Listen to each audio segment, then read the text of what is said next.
Okay, welcome back. It seems like people survived, apart from a few annoying glitches in the edX submissions.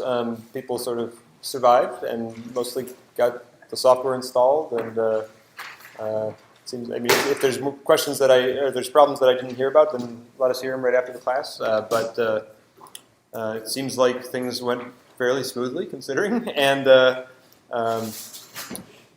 I think it's great to use the discussion forum, so you'll get a probably get a faster answer if you use the discussion forums. It's great for us because then we answer the questions once, and you guys can answer your own questions. But a few people have had sort of specific questions about Drake, and you can feel free to post that on the discussion. Or some of them I've moved to the GitHub forums just because they're questions that everybody will benefit from the answers to. So thank you for using those tools.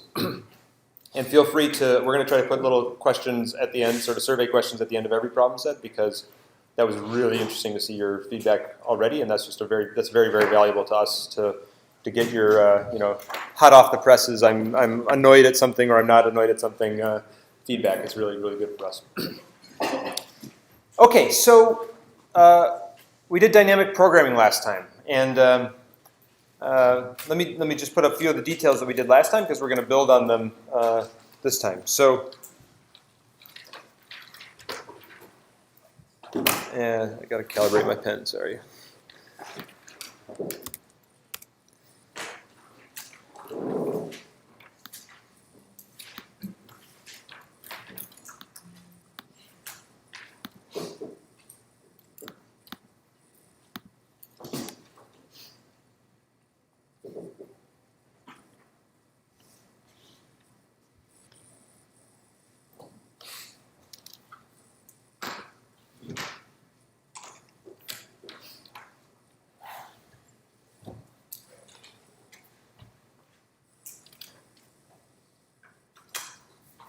What the heck?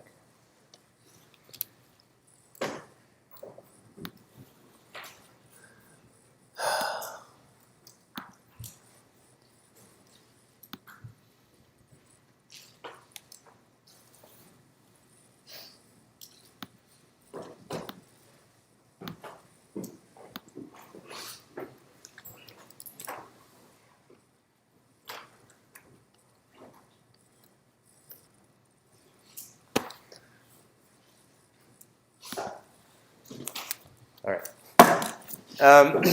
Okay, so last time we did dynamic programming. We motivated it with the double integrator, right? So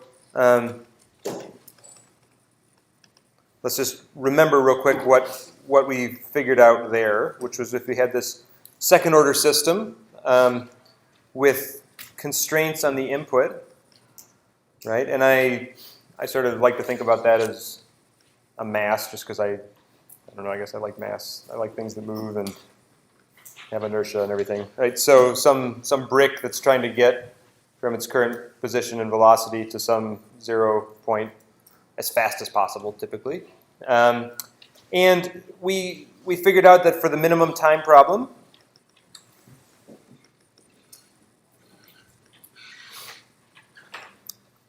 although we didn't prove before, but we said the optimal control was this bang-bang policy. Hit the accelerator, then hit the brakes, right? Bang-bang is a formal term from control. I didn't make that up. I would have if I could have.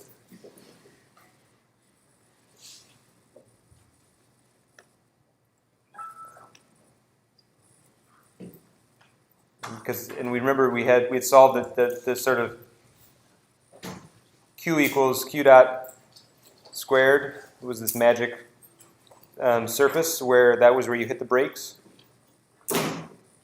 Same thing on the other side, right? And over here, we always did that. And on the other side, we always did this. This was their U equals -1, or hit the brakes. And then this was our, hit the accelerator. Right? That was our solution. And then the other thing we did was, after deriving that sort of from first principles, just thinking about the physics of it, we did it again numerically, right? So we gave a numerical algorithm.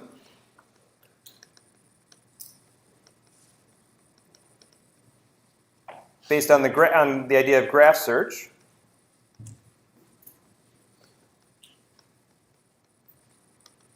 Which we called the value iteration algorithm.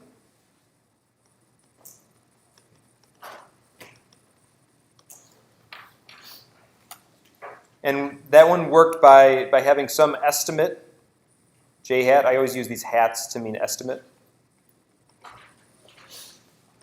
That's what the hat means. Of being in state Si is somehow the min over A.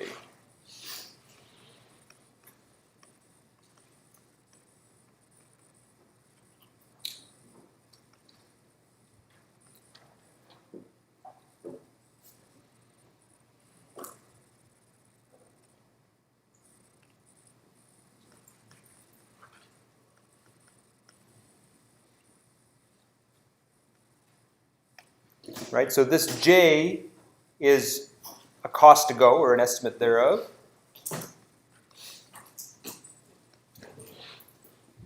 And this equation, really, you should just read as saying that the cost to go of being in state Si is the one-step cost of being in Si and taking the best possible action, plus the cost to go from the next state, right? So if I'm working towards the goal here, then the best score I can possibly get here is the best score I could possibly get here plus the cost to get there, right? And there's multiple places I could get to, so I'm going to take the very best. So every time I go back, it's going to be the cost from the next state. That was my dynamics, right?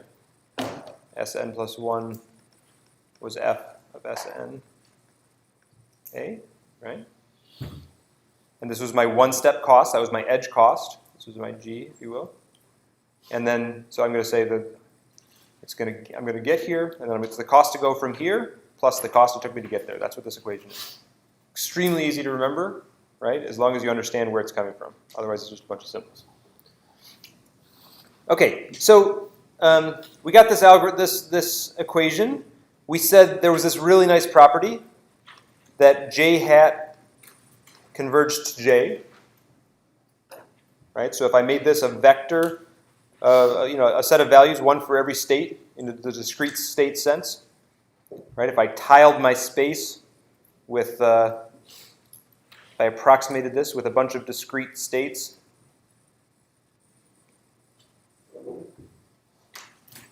and I turned this into a graph approximation of the true dynamics, and I figured out the cost to go from every one of those nodes by just running this algorithm. Then even if I just made a random initial guess that cost to go, if I just run this algorithm over and over again, then that initial guess will converge to the true cost to go, right?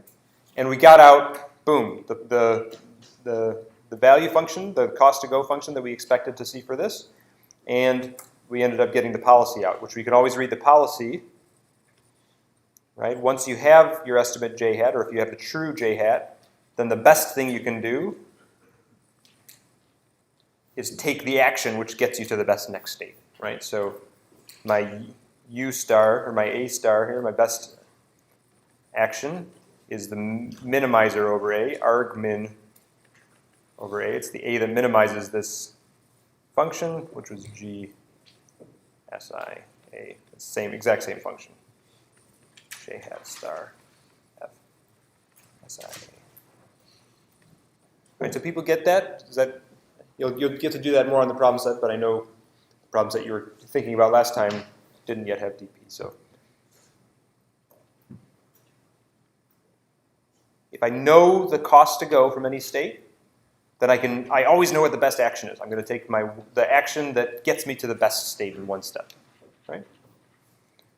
Okay, and so that gave me back those plots that look just like this policy. Awesome. So, I mean, when I first started playing with these things, I got really, really excited. I thought, graph search can understand my dynamical systems, right? And it's exciting to see that such a simple algorithm can can really penetrate the long-term dynamics of these very complex systems, potentially. Okay? But then as you start really playing with it and trying to push it and trying to make real systems work with it, you're going to start getting a little frustrated.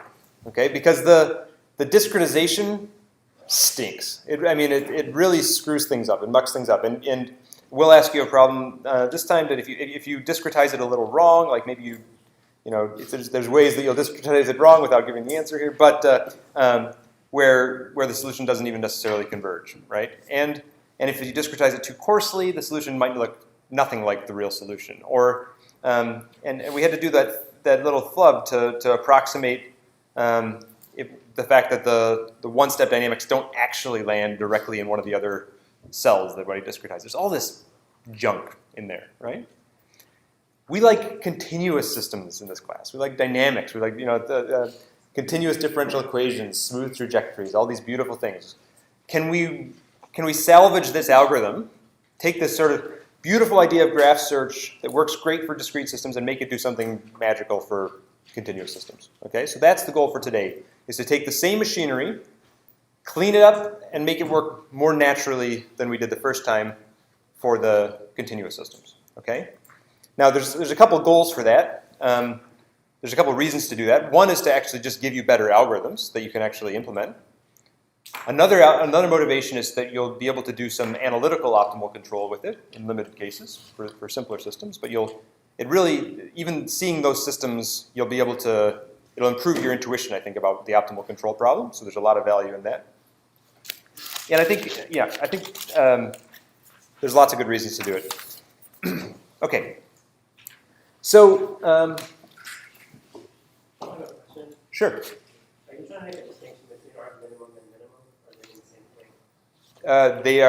They are very related. The minimum, if I say minimum of this, that returns the value that is the minimum value of that. If I search over all A, what's the lowest value of this function that comes out? Argmin says if I search over all A, what's the value of A which made the minimum function come out? That's the difference between argmin and min, yeah? So the value that comes out is J, and the thing that minimized it is the action you want to take. Yeah? Great, thanks for asking.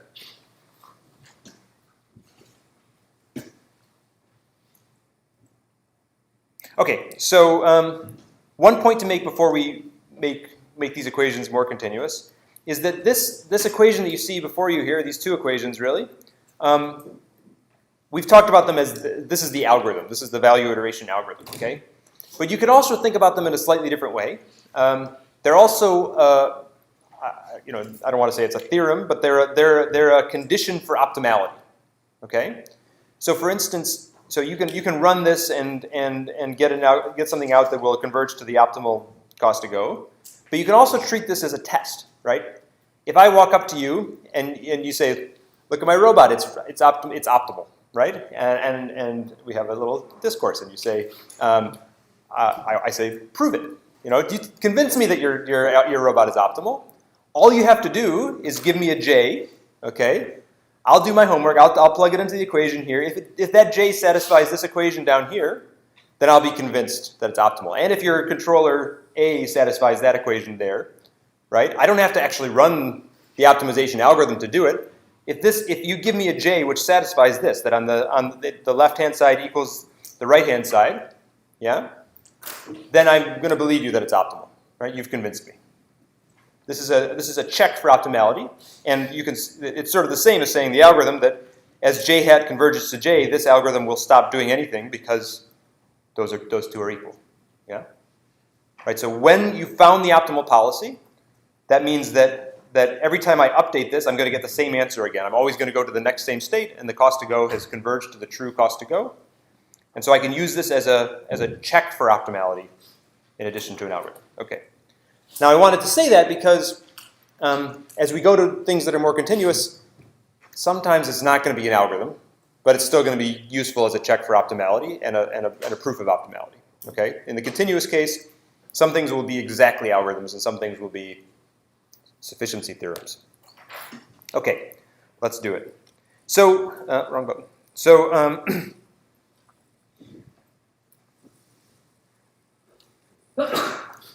All right, so let's be clear here. When we made that graph approximation, we took our beautiful continuous state, continuous action, continuous time system, and we discretized it in every possible way, right? So we really last time we discretized state, right?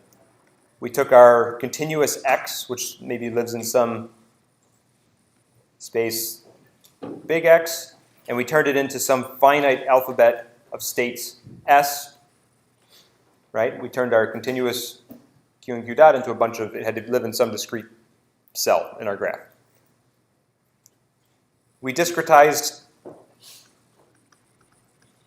our actions in the same way, right? We said we took our U and we turned it into some discrete alphabet. And I used a different letter, A for that, actions, instead of the control input U. Okay? And we discretized time. Right? So we took our, we ended up going from our x dot equals f of x u formulation over to this Sn plus 1 equals f of Sn A.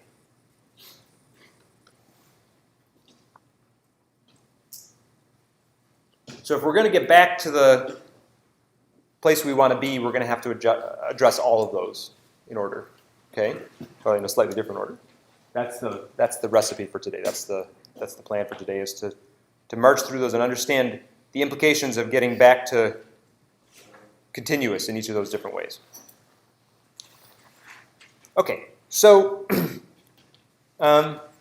let's do discrete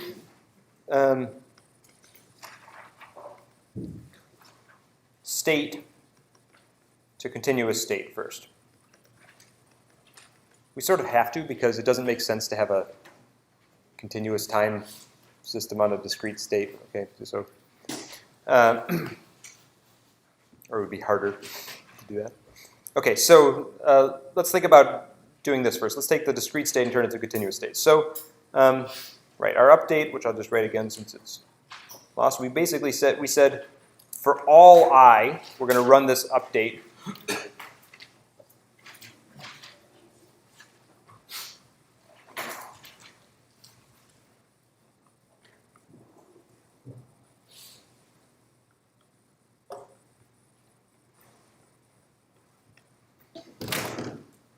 Okay, so now I want to go from S to X.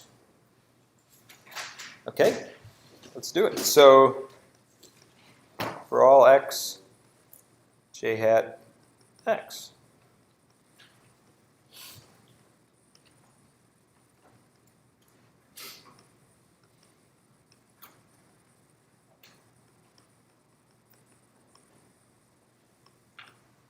That wasn't too bad.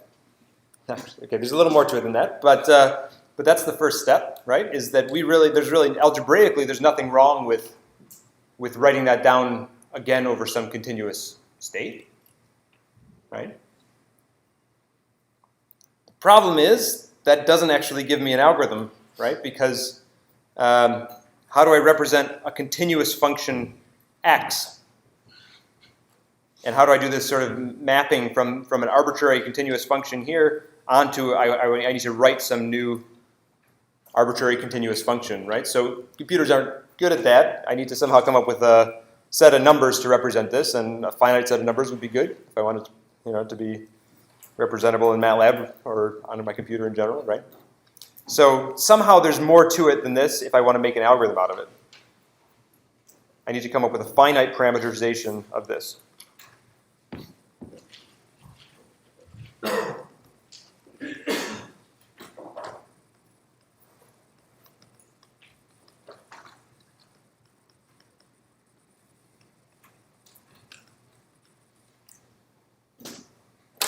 Does that make sense? This J, I want you to absolutely be crystal clear the fact that J is a scalar function, right? That there's something sort of magical about that.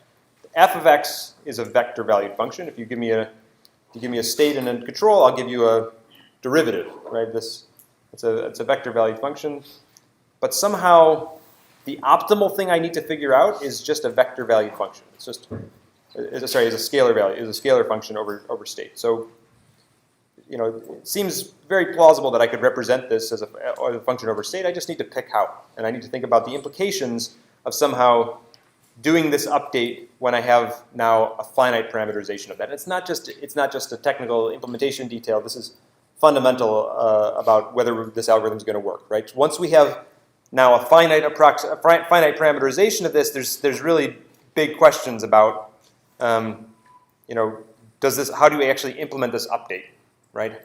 Does it converge? These things are all going to come into question when we've somehow got, a function here instead of a discrete set of numbers. Okay, so.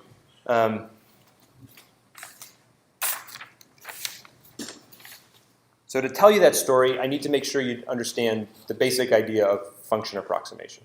Okay, so if you're coming from the machine learning side of things, then you know function approximation well. We're not going to do hard function approximation here, but we need to somehow think about how to take this function, which we can evaluate if we've got a representation of J, and somehow represent it in this update using the idea of function approximation. So to some extent, this is an aside on function approximation, but it's central to what we're going to be doing here.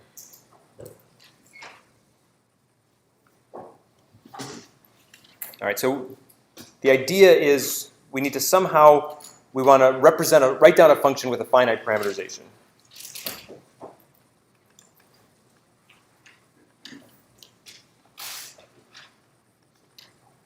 Let's call it P of x.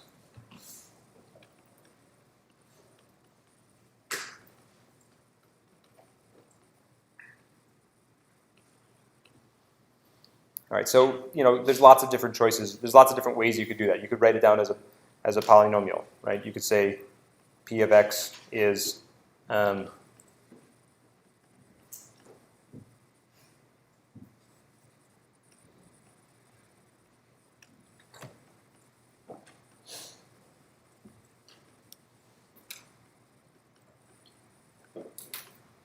but to some finite number, right?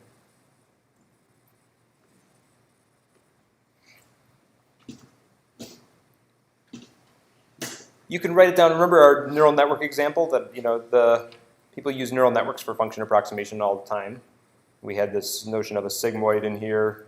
I didn't really tell you too much about it except for the fact that people think about neurons possibly as represented with these tanh functions. So you could write something like that down. People do write these sort of tanh of, let's say, alpha times x as another way to do function approximation. And if you had a whole network of these neurons, that would be a more general set of functions you could represent. Right? But there's lots of different examples of what you could represent here. And the big idea here is that we're going to have to use the machinery of function approximation to make this update. Right? So what we want when we see this update, j hat star of x, and I want to set that function to be now the right-hand side. My shorthand, okay? Right. I want to somehow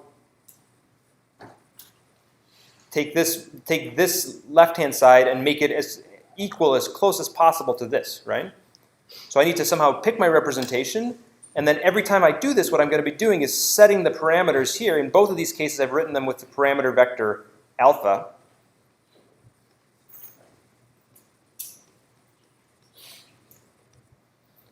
I'm really going to be setting alpha to make this function look as much like this function as I can, right? Ideally, like we're going to use it the least squares sense, right? So, make these equal in the least. We're going to try to find an alpha that makes this equal in the least, as close as possible.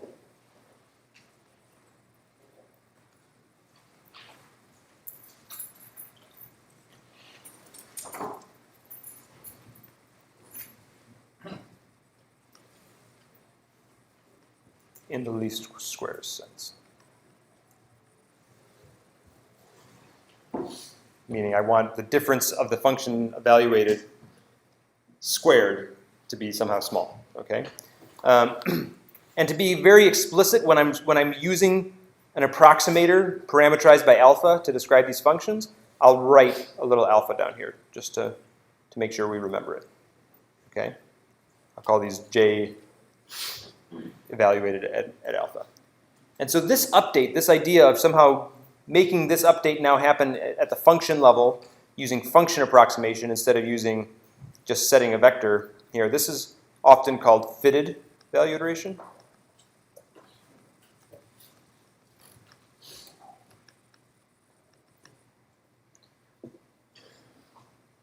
Okay, and there's lots of people that talk about this in the community, or so there's lots and lots you could read about this if you like, and I'll tell you some of the key results when it's time.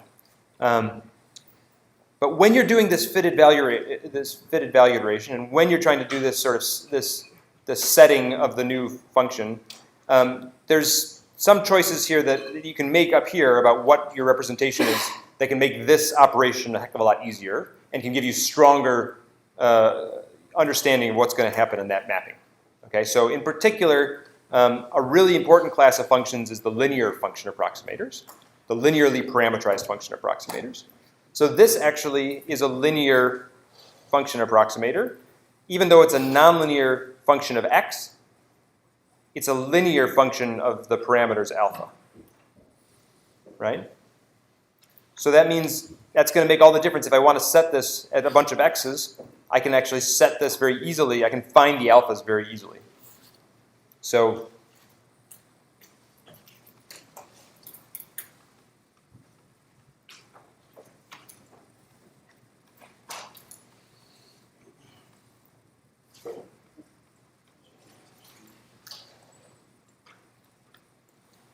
I'll write if I choose my j hat star alpha of x to be represented as some combination of potentially nonlinear basis functions, then life's going to be better for us. Just that for me, actually, that's not a huge loss in representational capability because this can be polynomials, this can be radial basis functions. I'll show you a few examples of what these can be. This can be very general, really. And all we're asking is that the alpha be outside of the nonlinearity, right? So the tanh case didn't work. The tanh had an alpha inside the nonlinearity. But a lot of them we care about will work, and that's okay. And I'll write this often in the vector form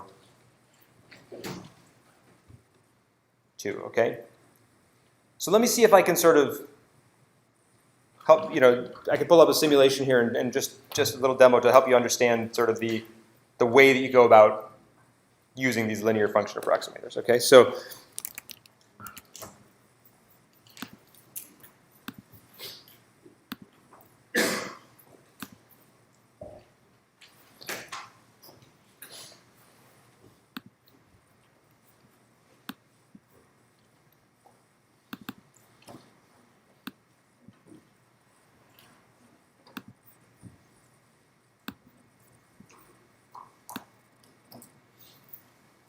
all right, so let's say I have some function that I want to approximate. Okay, so I made some nonlinear function, sine x squared plus tanh x, just some sort of crazy, interesting, highly decimated, highly pixelated function up there. Okay, but now I want to somehow fit it with a library of these, with a linear combination of potentially nonlinear basis functions, right? So this is the standard picture you should have in your head, right? So I'll take a bunch of, let's say, noisy samples of that even. So if I'll take, the way I did this is I just said I'm going to pick a random value, pick a random x value, make a y value that's the true function plus a little noise. Just so let's say I get noisy evaluations of that function, okay? And now I'm going to take a bunch of nonlinear basis functions. These are the radial basis functions, okay? And I'm going to try to find a linear combination of these nonlinear basis functions that matches the data as well as possible, and the hope is that that'll match the original function as well as possible, right? So it turns out because it's linear in the parameters, I can just solve a least squares problem. I can literally just call backslash in MATLAB, okay?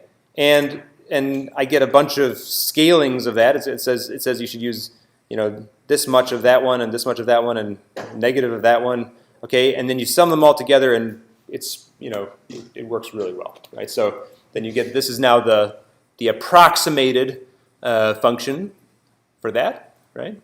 Given the data, using just as a linear combination of these nonlinear basis functions. Does that make sense? And that's a one-shot closed form. Given the data, that's a one form. That's just a least squares.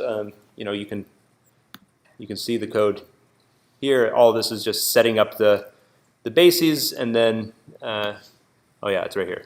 I did it myself. I don't even know why I didn't just call backslash. So it's just a closed form solution to the fit. Okay. So, and you could do a lot of different basis functions, right? So there's a rich thing. So here's I could have used sort of sine wave basis if I wanted to,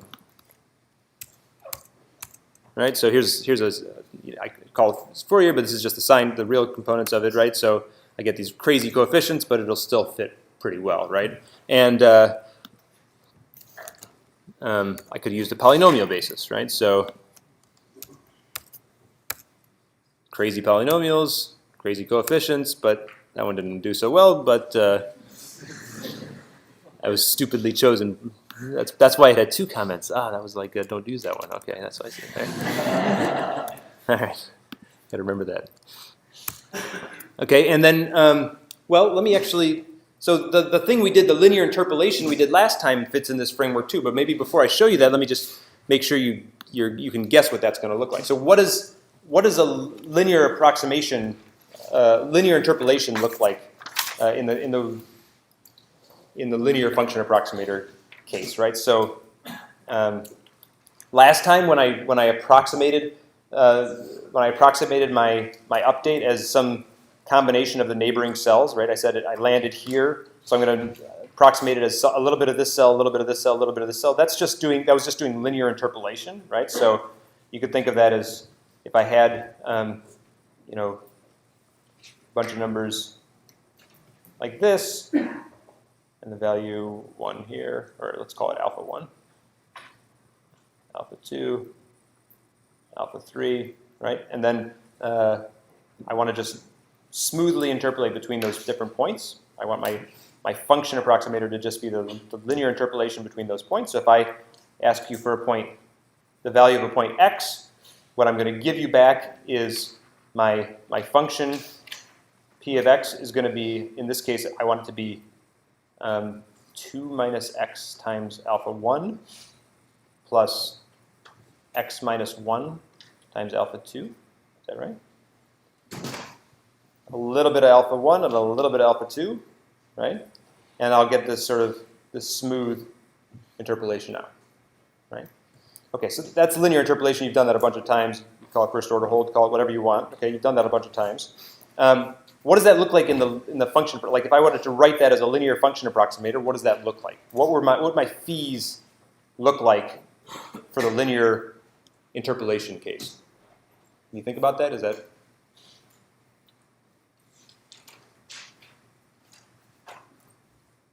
Yeah.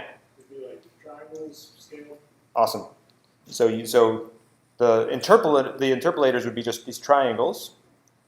Use my color palette here. Right? It'd be triangles that look like this, and then alpha would scale them. Exactly right. So that's what the barycentric interpolation looks like. If I uncomment that.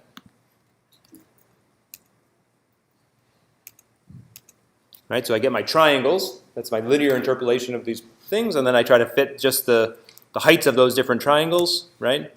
I get this, and I can get my piecewise linear approximation of the data back out. Okay, so that's just a tool that we have, that if we have linear function approximators, you give me a bunch of points that I want to fit, I can fit them as well as possible with a closed form solution, just using least squares optimization. Okay, so that's a tool that we're going to use in the value duration update next.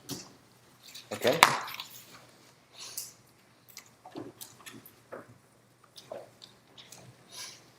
Does that make sense? function approximation? Yes? Cool. You'll use it in lots of different places, all right? So, so if we did, for instance, use that, just to make that, close that story here. So if we did, we did use these triangles to do the interpolation, right? The barycentric interpolation I talked about that you saw you might have seen in the code if you looked at it. The barycentric interpolation that we did was just it's just a generalization of the linear interpolation to n dimensions. Okay, so that's just what the barycentric interpolators do, and there's different ways to do them. I chose the one that's on a triangulated mesh. Okay, and also just to make sure we connect the dots. We can write that. Remember how I said last time that we wrote this stochastic update, right? We wrote this. We said I said you could approximate. You could do the interpolation a little better by writing down this expected cost to go, right? This J star SI is the min over A, and then I did an expected value here, so G SI A plus sum over J probability of Sj given Si, right, times J Sj. And that was my stochastic update, my stochastic shortest path.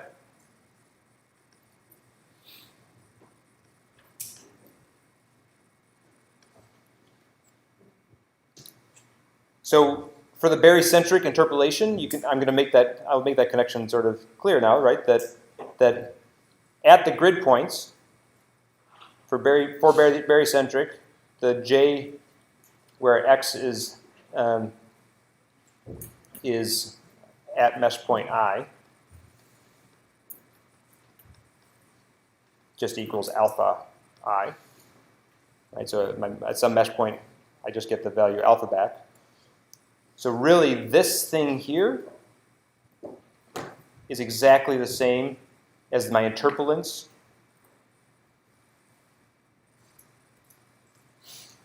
times alpha j, sum over j. And so the coefficients of the linear interpolants here were exactly what I treated as my transition probabilities. So if you just work that through, the update is exactly analogous. That's why I said that there was this nice duality between the stochastic shortest path problems and the linear interpolated function approximation that we're doing today. Okay? In this special case of barycentric interpolation, it can be treated exactly as a shortest path problem, where the coefficients are just like you could treat it as transition probabilities. They fall into the equations in exactly the same way. Okay, so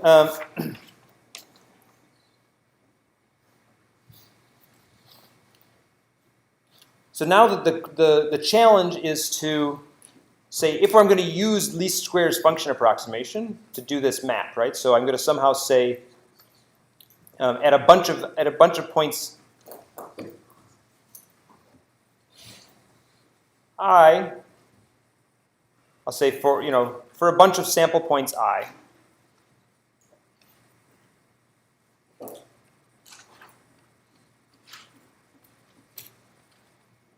I'll just take a bunch of random points in my state, and at those places, I'd like for this to hold. I feel like I write the same equation a bunch of times here, but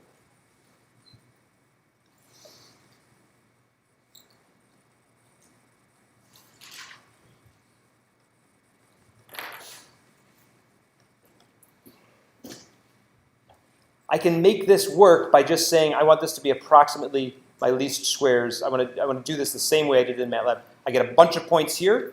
I've evaluated. At xi, I have a desired value here, which is this side.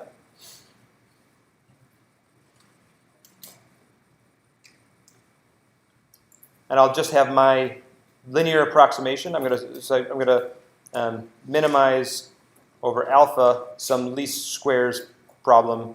The value I've gotten here, which is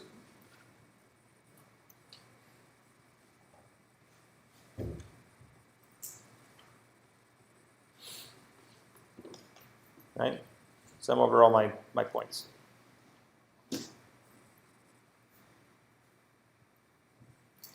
And my claim is that just because this alpha enters linearly here, I can just solve this away with a backslash operator in MATLAB.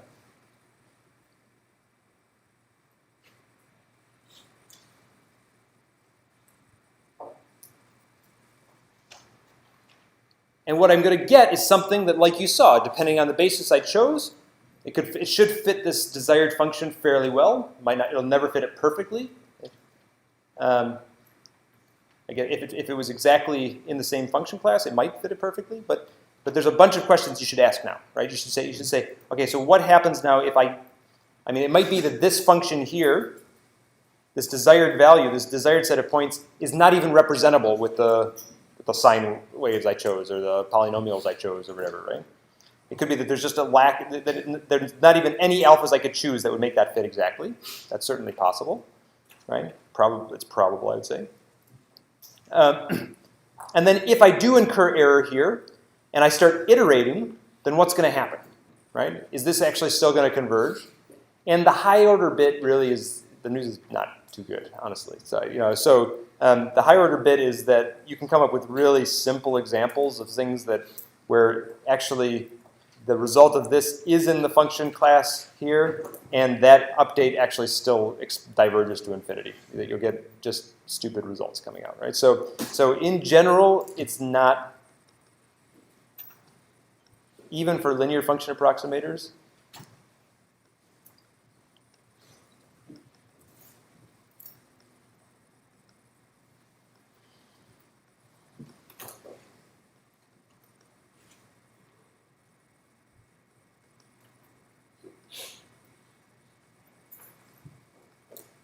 that update is not guaranteed to, this update might not stop ever, right? And even if it did converge, we could only sort of hope for this to converge to the best approximation in the class of functions I'm representing to the true value function, right? Even if it did work, but it's not guaranteed to do that. There's some special cases where they are.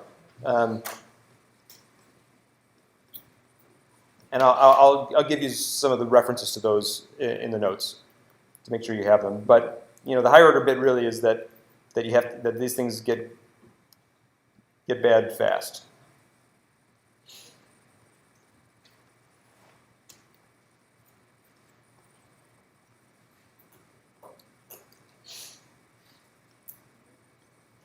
So that sort of hits the brakes for some people, right? That some people stop using them there. I'd say the machine learning crowd has been more bold, and they just say, I don't care if I have a proof; it still works well a lot of times. And in fact, you can get some spectacular results using that sort of an update with function approximation. Well, one of the earliest results was the backgammon playing, TD gammon. There was a guy, Jared Cesaro, that basically made a backgammon playing algorithm. It played against itself all the time, used function approximation to represent the optimal cost to go in little neural networks, and came up with a backgammon playing program that could beat the world masters at backgammon, right? So I don't play backgammon. I don't really know how good that is, but it sounded pretty impressive to me. And it was done with when computers were pretty slow, and that was a big time result for the field, right? And they've gone on to do other games too, and now the reinforcement learning world has conquered a bunch of the hard games. They even do well at Go these days. So okay, so it's not guaranteed to converge, but in practice, some of these can work very, very well. All right, and we'll have times where you'll be able to think about actually implementing that and understand some of the details of that. But the high level bit is that we can change the s's to an x. The algebra doesn't change. The conditions that you have to check for if you want to convince me that it's optimal, the conditions I check are almost identical. I have to check them potentially for all x. But if I'm going to make an algorithm, then I'm going to make a finite parameterization of my function and check and update it potentially just at sample points I, right? Okay, but given those caveats, we've made the leap to continuous state spaces. Okay, so now let's do continuous time. Okay.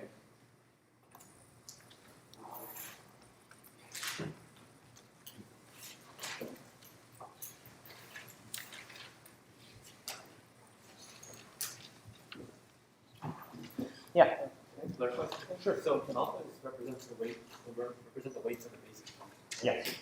Say that all represent the weights, the probabilities of the weight. So in the barycentric case, then you should think of the alphas as being the value of the objective at the mesh points, of the cost to go at the mesh points, and the weights of the interpolant, which is the probabilities, are the coefficient, are the actual. Sure. How does that relate to that being the weights of the basis function? So the way I thought about the stochastic graph is I say if I land here, I'm gonna take a probability that I was in each of these nodes. Yeah. So the expected value of that is equivalent to saying I'm going to interpolate the value at each of those nodes. So the value of each of those nodes is alpha 1, alpha 2, alpha 3, and the coefficient, the probability of being in each of them, is my psi. Nice.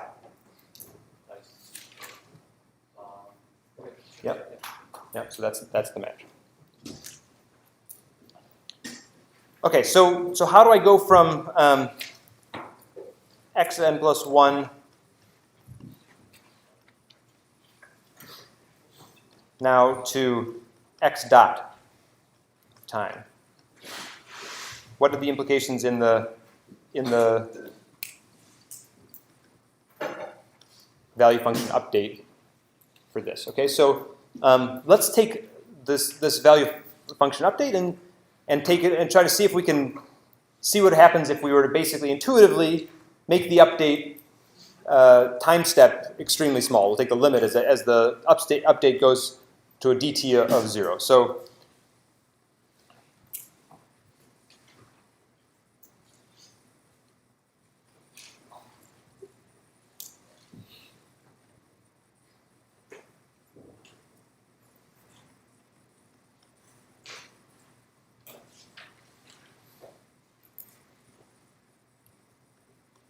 what I want to do now is approximate this with a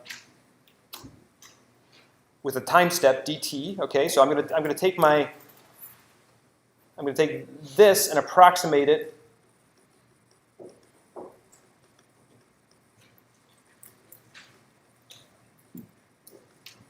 like this. Okay, stick it into my equation here. I'm going to take a limit as dt goes to 0, right? And also my g of xa here, I'm going to think of this as the integral over some dt interval, g of xa.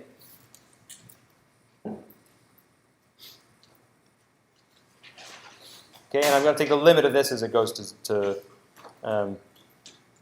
dt goes to 0. Okay, so to first order, that's going to look like this. I'm going to take the limit as dt goes to 0 of g of xa times dt plus j at x plus partial j partial x f of x. You think of this as partial j partial x. This is x dot, which is partial x partial t times dt. Okay? Still need my min over a. And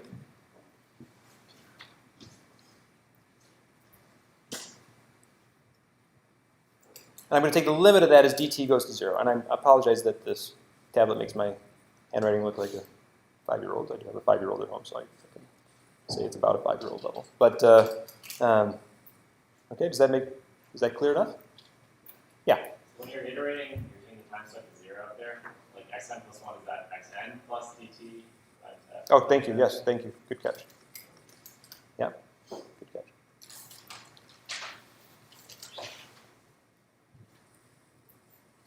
Okay. Now let's see what we can do about this, about simplifying this equation and taking that limit. Okay. So the j of x here doesn't depend on dt and doesn't depend on a. I can actually pull that all the way out. And in fact, when I do pull it all the way out,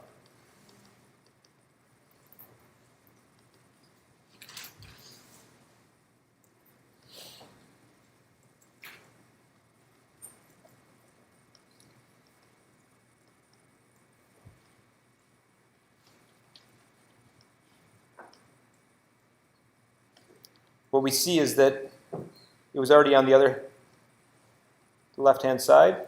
So this guy actually just will disappear, and I get a 0 over here. Okay. My dt I can actually pull out. It doesn't affect my min over a if I multiply by a dt.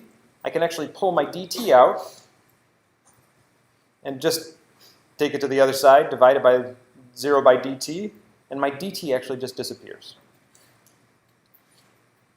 Since everything in here is multiplied by dt, it doesn't affect my min over a here. I can pull it out, and then my concerns about taking that limit disappear, and I end up with this as sort of my defining equation.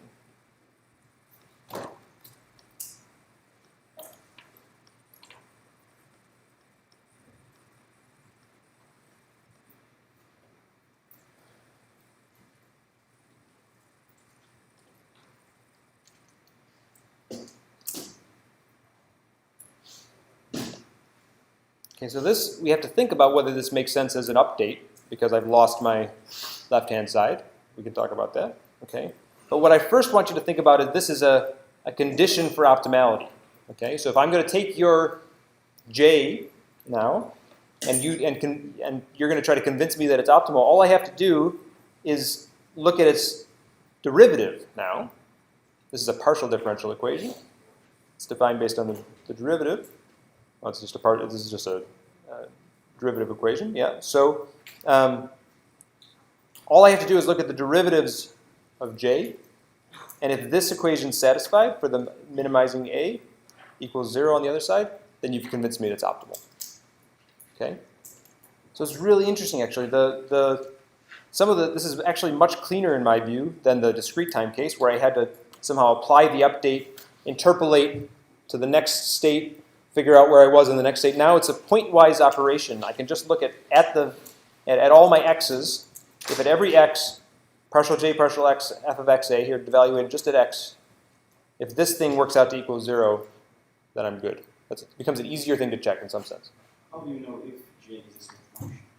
So we're going to have to, so this is only going to convince me if j is a smooth function, and that's defined everywhere, right? There are times where j won't be a smooth function, and we'll have to use more sophisticated things. Good point. Yeah? So what is the meaning of G now? Is it the cost per second of executing a certain action while you're at point X? It's still the cost to go, but it's now a continuous integral, right? So now j is defined as G. g. Oh, yeah, good. Yeah, it's the instantaneous cost, which so this is the relationship. Yeah. Right. Yeah. But we only know like what J actually is kind of when we're done with everything. So how can we calculate UJDX? So again, if you give me a j, you'll convince me that it's optimal if it passes this test. But this is also going to give us a means to get j. Yeah? Okay? So this is actually, in some sense, much more beautiful than the previous equations. And in some sense, potentially easier to work with. I don't have to do any integrals or anything here. I can just do point-wise evaluations, point-wise check. And this is going to be the means by which we derive some values of j.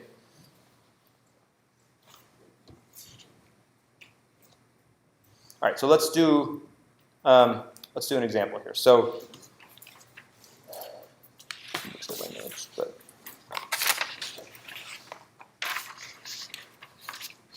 all right, so let's think about this in terms of, right now I'm still in this murky middle ground where I've got a discrete action space, but now I've got a continuous time differential equation and a continuous state differential equation. Now, the one place we've managed to sort of end up with a discrete action space being okay is that min-time double integrator where it either did u equals -1, u equals 1, or u equals 0. So let's just see if we can convince ourselves by this, if this optimal policy that we wrote down passes this check. Yeah? All right, so what was j for the minimum time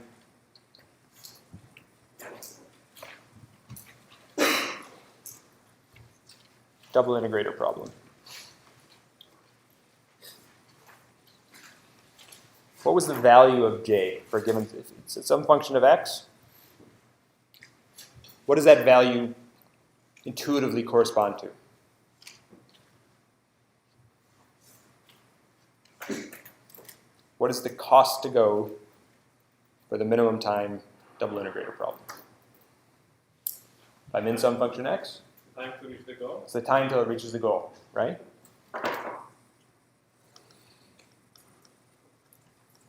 Say in seconds.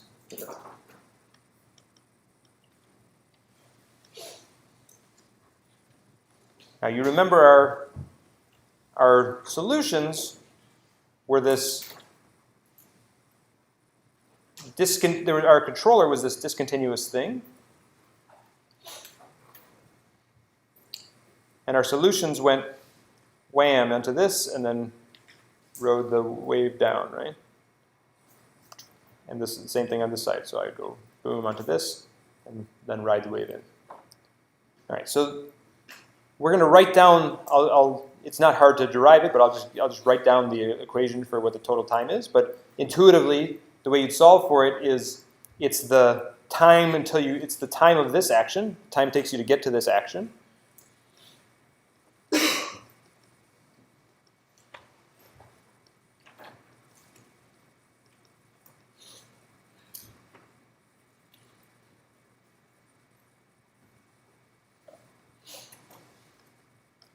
Plus the time that it takes to go along the breaking manifold, right?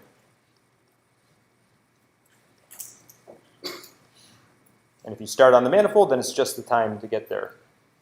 And because the dynamics of this were so simple, the time that you're actually breaking, let's call this the time that you actually reach here. We'll call that time at the manifold, Tm. Will be the event, the time that you reach that point. The time along it just equals q dot at the point you collided, right? Because q dot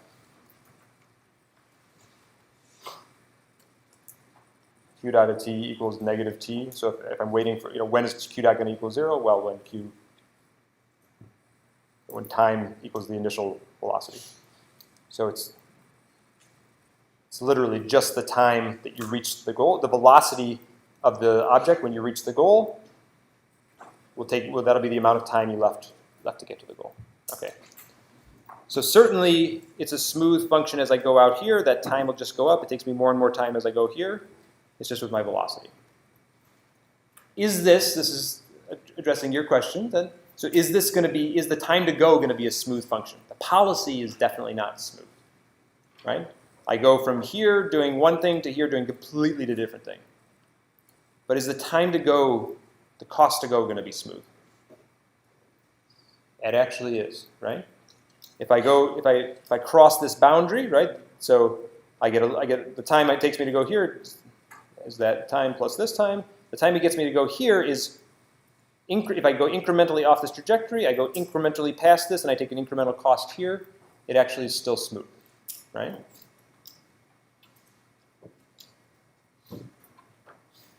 So the cost to go is actually going to be a smooth function here.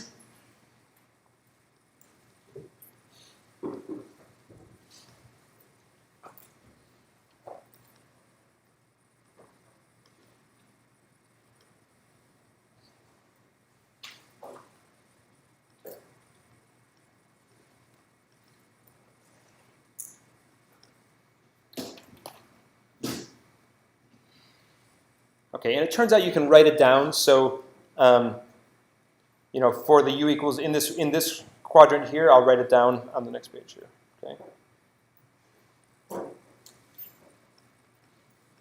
It's easy to solve just from looking at those equations, but you come out with something that's a little bit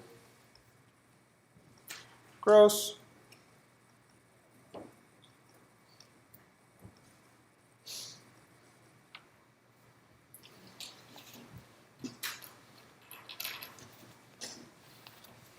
Okay, and it's an easy exercise to see that this will actually satisfy that check for optimality I was asking you for, right? So just to make sure you're thinking about it, I'll do it quickly. You don't feel like you have to write this all down. It'll be in the notes, right? So if I take the partial derivative of that, I get a negative of this thing 1/2 q dot squared minus q to the negative 1/2, right? I'll take the other partial derivative. Same thing, but now positive 1/2 q dot squared plus q squared minus 1. If I write the equations to check for optimality, min over a is in my finite alphabet here. It's drawn from -1, 0, or 1. My cost function, remember, was just 1 unless I'm at the goal.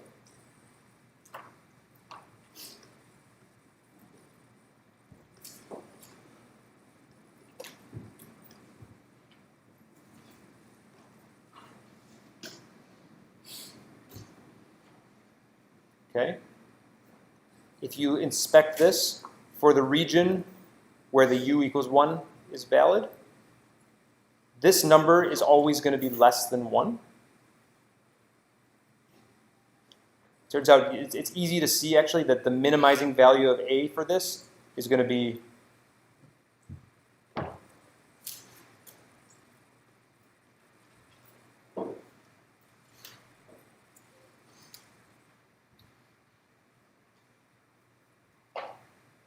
yeah. Thank you. That's right, yeah.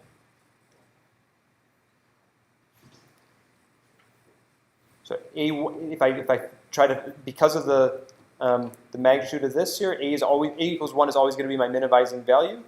And if you insert 1 into this and you just solve this out, so that's why Michael pointed that out, then this thing here cancels this guy, the 1 cancels the 1, and I get this thing equals 0. That whole thing equals 0. So it passes my check in this space for optimality, right? If you give me this, magically give me this, then I can satisfy the equation and check for optimality. Yeah? I just did it in one quadrant, but it's easy to do.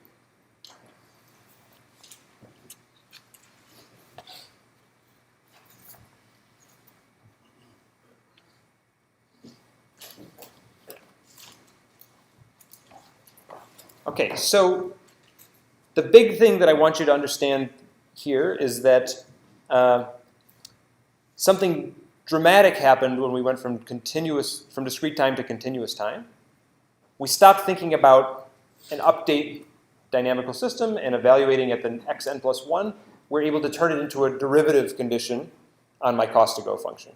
Okay, this is actually going to make the analytics cleaner and beautiful, and it's going to give us some of the analytical results that you might already be using in on your robots. Okay, and it turns out it's easy, the machinery is pretty easy to check too. Okay, so the key idea is that the dp has partial equations in it. Okay, partial derivatives. All right, so let's take the last step. How can we possibly get rid of this min over a? So if I actually wanted to do this as an update, what I'd have to do is check every a and make sure that make sure I know what's the smallest value of this for every a. Is there any hope of doing better? Right? Is there any? If this becomes a continuous u, when can I possibly do better? And actually solve this minimum with a numerical algorithm potentially. For a continuous u, right? If it's continuous, I need to somehow have a method that's better than checking for every possible u to make the jump to the continuous. All right. Well, in this case, we could have seen that if a was limited, we could just look at the sign of this and figure out what a was going to do to minimize this. There's a few key places where I can actually solve for this minimum analytically and get rid of it. Okay. And so that's the last trick I'm going to show you here, is a way that in many cases we can come up with algorithms that get around a discrete check of every possible action by solving this away in closed form. And it actually works for a pretty large class of systems. Okay. So let's think about this equation here. Now I'm going to turn it into a u. I'm going to write the equation that I want to get to is this minimizing the instantaneous cost on continuous state, continuous action, plus the partial derivative f of xu here.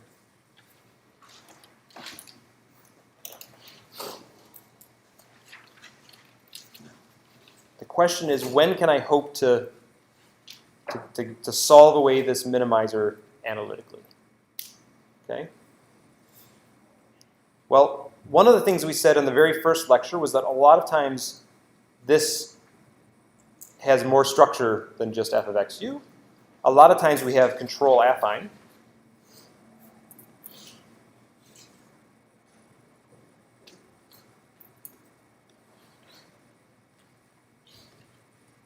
I can write it like this, right? All the mechanical systems we care about, basically, are going to be control affine. That's going to help a lot. All right. And this cost here is actually, that's something we got to pick. So if we're willing to restrict ourselves a little bit, we can make this cost easy enough that we can solve it away. So let's restrict this cost a little bit.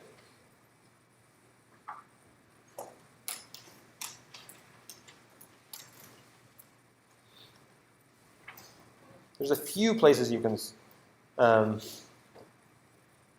few things you can handle. The one I'll look at here is if I were to write this as g1 of x plus, I'll do 1/2 u transpose ru.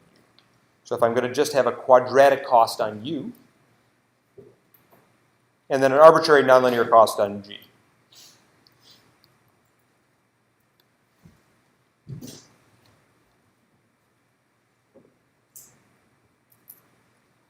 Okay, so if I have this, then now you can see what's happening here is that this function suddenly becomes an easy function in u, right? This whole function here is just quadratic in u. I need to find the minimum value of some quadratic function in u. I can do that. We can take the minimal value of a quadratic function, right? We'll just do that by taking the gradient of that function and looking for the place where it equals 0. Yeah, to try to find the u which minimizes this. Is that fair? This whole thing becomes just a quadratic function in u. I feel like people aren't happy with that. Are you happy because it feels like this is restrictive? Unhappy because it's restrictive? Or are you unhappy because you have no idea what I'm talking about? Are you unhappy because you don't want to take the derivative? Talk to me. What doesn't make sense about what I'm saying here?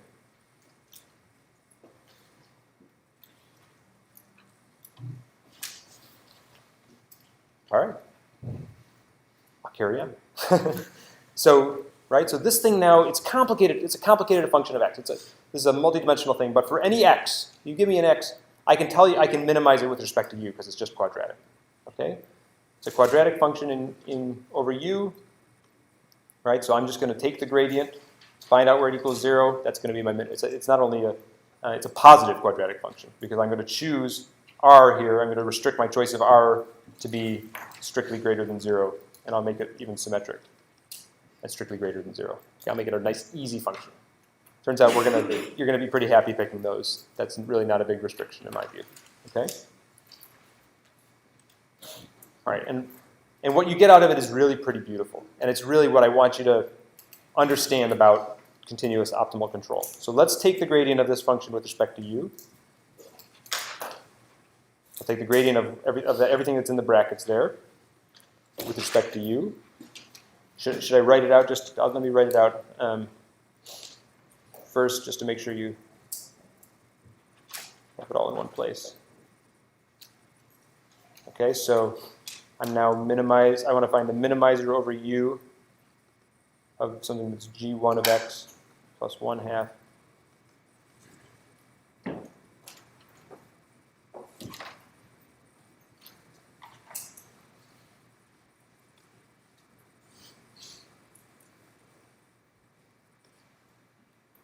Okay. This is the choice of cost function has been restricted a little bit, and my system had to be control affine. But I'm going to say that's still a huge useful class of robots. Almost everything we write down is of that form. It's not a big deal. Okay, I'm going to take the gradient of everything inside that box with respect to u. And if you haven't done them a lot, you'll get used to it. But the gradients of the quadratic forms, it works out to be I get a 2, and then which cancels the 1/2. It works out to be u transpose r. Okay, and then plus partial j partial x, which again is potentially a complicated function of x. Okay, f2 of x could be a complicated function of x, but its dependence on u is simple. Okay, this gradient of this whole thing with respect to u is that, and I would like the gradient to be equal to 0. So I'm going to try to find the u for which that equals 0. And since r I've chosen to be invertible, it's easy. And I have to take a transpose to get this back in the form I want. But I get a negative r inverse. And then I flip this around with the transpose. The mechanics of that are not too bad, but I understand that you might just want to work through that, make sure you're happy with that. Okay. This is now the optimal u to take. And if I want to work with this as now a differential equation, I can actually get this differential equation, I can actually get rid of this hard to reason about thing, this minimizing over u, by just solving explicitly for the optimal u, sticking it back in that equation. I get a big complicated equation, but it's the hard, potentially nonlinearity from min over u is gone. Okay, so I can solve away u. Okay, and now here, this is really, the reason I really wanted to do this is I want you to understand in a deep, passionate way what this equation is telling you. Okay? So J is my cost to go. You should think of this as some potential well over space, which tells me how much cost I should expect to incur at each given state, right? It's a scalar function. It's a function over the space. What is this function telling me the best thing to do is in the continuous time, continuous function? There's a negative partial j partial x. First thing it's telling me to do is go downhill in the cost to go, right? But I can't necessarily go downhill directly in the cost to go because I got to work myself through the control limits, right? Especially if I'm underactuated, I might not be able to go straight downhill. F2 modulates my desire to go downhill into what I can actually, it maps me into the control space. This maps the going downhill into the units of u, tells me the u which goes downhill the fastest. Okay? But there's one last thing I'm going to do to modulate it, right? I put a preference, by putting this in my cost function, this cost on u, I might have said that u1 is more expensive than u2, right? So this here takes my preference to go downhill, given my control authority, given my ability to go downhill, and modulates it a little bit to adjust for my preferences in u. Okay? So this is the story I want you to, when you see these equations here, and you're going to see it again, you might have seen it already in a linear case if you had a linear systems theory course, but when these things are linear, it's going to be a familiar set of equations if you've seen that. Okay? But this says, this says go downhill.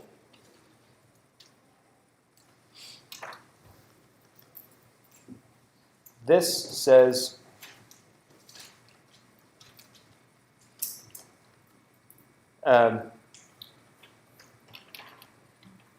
but account for actuators, the actuator mapping.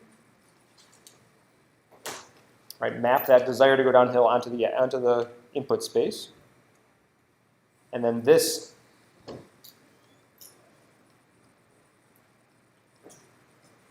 says account for my preferences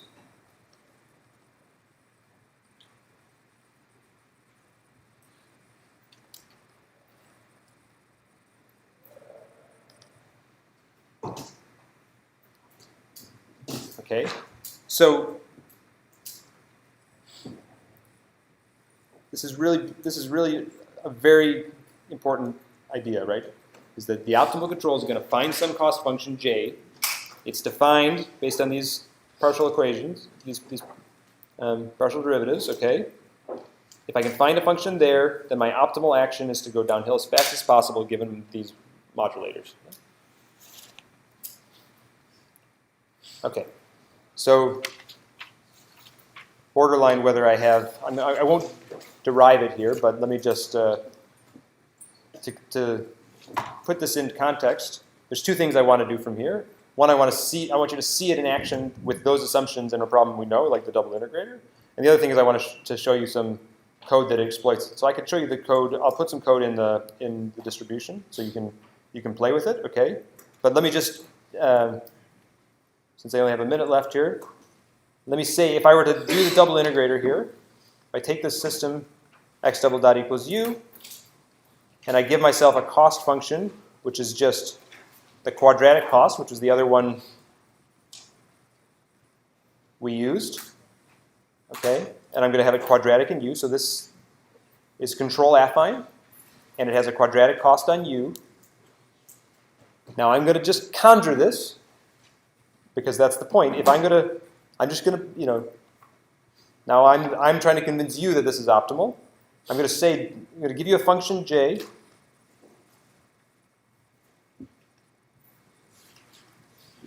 I'm going to say that if you plug in this equation, and I'll leave it as an exercise because I don't have time to do it myself.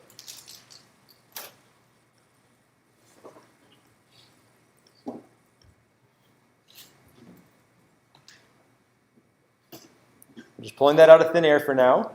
I tell you, if you take the partial derivatives, stick it into that equation, look at the minimizing over u, okay, you're going to find two things. You're going to find the optimal controller is a simple thing. It's negative q minus square root of 3 q dot, okay? And that this thing satisfies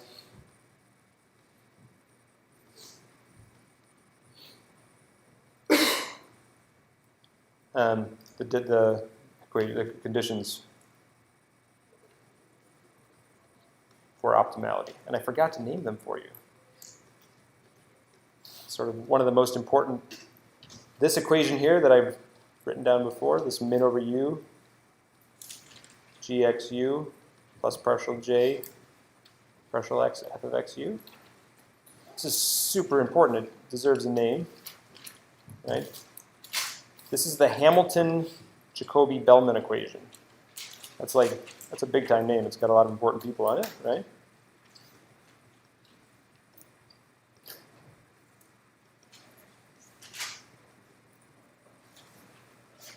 Some people call it the Hamilton-Bellman-Jacobi equation, but Bellman was alive in the 60s, and Hamilton and Jacobi are much, much older, so they definitely get to go first. I think in my book, that's not cool. You don't put that yourself in between Hamilton and Jacobi. Okay, this is the extremely important equation. We'll come back to it again. All right, but my claim is that if you stick that in, and you'll see something very simple out, and just to connect back. Right, so if I were to if